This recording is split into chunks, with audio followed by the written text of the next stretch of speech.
Well,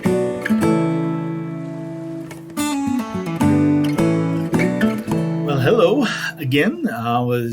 I'm grateful I was able to come into your home this past Sunday and that I can begin my work there with the Winnsboro.Church, even if I'm still stuck up here in Oklahoma and that our way we do church is very much out of the ordinary. But here we are, and I still want to encourage you what ways I can. So a short thought for today, as Trump has just now, last night, I guess, extended the advisements for social distancing and through the end of April.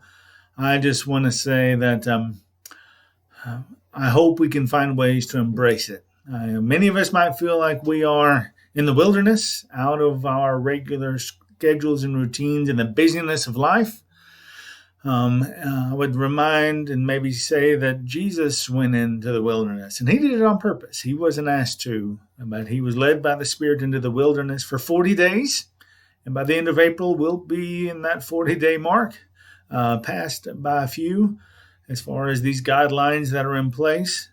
And but Jesus did it on purpose, and he did it because sometimes it's good to be in the wilderness. And it might be strange, might be different, but let's embrace what we can embrace. And I know I've seen other people talking about similar things as well, but a few things I want to throw in are, one thing we can do is obviously read.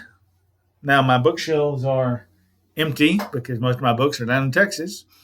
But I still have one book here, and so do you. It's our Bibles. And I would say take advantage of the opportunity you have to read. But don't just maybe do your normal time Bible study. One thing, if you haven't done it, is sit down and read a whole book.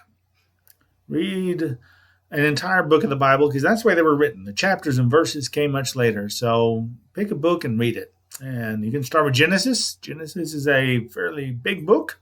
If you're not quite ready to bite off that much, try the Gospel of Mark. It's actually not that long of a read, or even shorter as a book like James. Just sit down and read the book as a book and let it fill you up. I would also say meditate. Meditate's something that maybe we think about with New Age religions more so than Christianity, but the Bible refers to meditation. And when I think of Christian meditation, the kind of meditation we see in Scripture, it is not just emptying yourself out to be empty. That's that New Age idea, but emptying yourself out so that God can fill you up.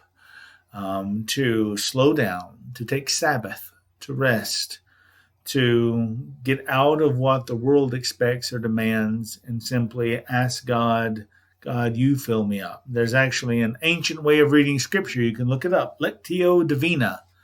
And it is a way of reading Scripture in that mindset of, I don't want to just come with my ideas and my studies and all that, but I want to prayerfully and in a spirit of meditation soak up the things that God would have me soak up in this world around us and in our interactions and in our studies. And I'd say fast. It's pretty easy to go to the cupboard when we're stuck at home and feel a little bit peckish, but there's something to be said for fasting. We're all fasting in some ways from takeout, or not takeout, but from restaurants, from other things we're used to, our busy schedules again, but embrace the aspect of being in the wilderness and learn and exhibit and practice self-control and self-discipline. And also not just for that, but of course, because we speak volumes whenever we fast, whenever we do what we can to replace something we're used to say, God, I'm trusting in you to provide. And I'm willing to miss a meal or to miss a habit or a thing I'm used to, and God, you fill me up.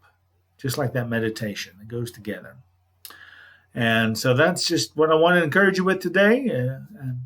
Many of you I know of spending this time in so many good ways, but don't just look to replace your busy activity with other things. I mean, it's okay to get on Netflix and to watch your favorite show. I do it too. We watched a few movies at our house last night, but don't just fill up your time with other things that are just as shallow as the things we're not doing, or even more so.